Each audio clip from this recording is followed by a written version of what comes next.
Peabody here. You're just in time to join Sherman and me on another journey into history.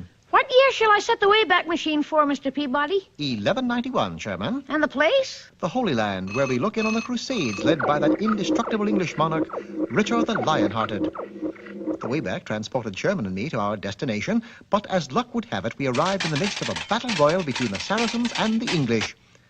However, it was a battle of short duration. Golly, Mr. Peabody, all of a sudden everybody stopped fighting. I beg your pardon, soldier, but has the enemy surrendered? Oh, no, it's merely tea time. We always stop for our afternoon tea. Taking advantage of the brief recess, Sherman and I proceeded to seek out King Richard. It wasn't until we came across a regal tent at the rear of the lines that we heard... You dared to attack the King of England, do you? Well, take that, and that! Sounds like King Richard's in trouble. We entered, but saw no signs of the enemy. Arm yourselves if you value your lives. But who are you fighting? Him. Good heavens, a mouse! Yes, I was halfway through my Roquefort when the monster attacked. Couldn't you scare him off? Me scare him? Surely your majesty is not afraid of mice. Mice, fish, canaries, people, buildings, trees, you name it, I'm afraid of it. But why do they call you lion-hearted? A misnomer. Actually, I'm chicken-hearted. I would imagine that the war is going badly. Oh, yes. So far, I've lost 2 wedges of Roquefort, a slice of Limburger. Not your war, your highness. The war outside. Oh, that one. Yes, I wonder how it's going. We soon found out. Bad news, your grace! Out with it, man. Are we retreating? Worse than that, we've run out of tea. That is bad news. The situation called for an urgent meeting between Richard and his chiefs of staff. I say we should call the whole thing off.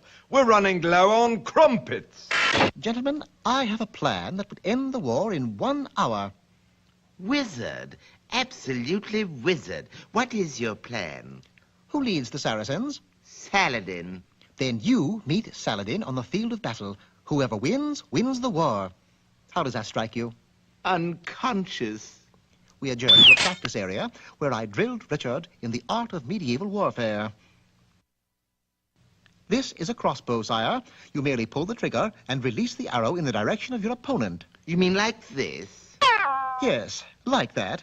Of course, your aim was bad. I see what you mean. Next, I instructed him in the handling of a mace. You mean you want me to smash that dummy with this? Exactly. Pretend it's Saladin. Oh, I can't do it. I'm much too much of a coward. You must force yourself, sire. Now swing, swing hard.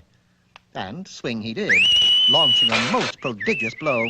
Couldn't I challenge Saladin to a game of parcheesi or something? No, you have to fight him. I guess you'll have to use this magic sword. Magic sword, Mr. Peabody? Yes. Don't you remember, Sherman?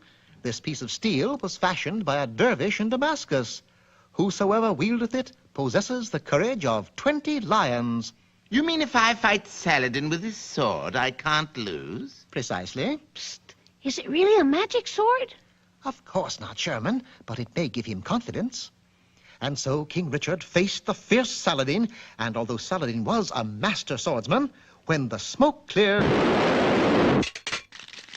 Yay! Long live the king! Later, inside Richard's tent, I disclosed the truth about the so-called magic sword. I don't believe it. It's true, Your Grace. Look at the inscription. Made in Japan, not Damascus. Oh, that's wonderful. You mean your victory over Saladin? Oh, no. The fact that I can now look a goldfish in the eye without flinching. Thus, from that day forward, Richard lived up to the name Lionhearted. In fact, he never took a walk without at least 2 lions on a leash. Yes, Richard was lion-hearted, all right. But of course, he was no fool.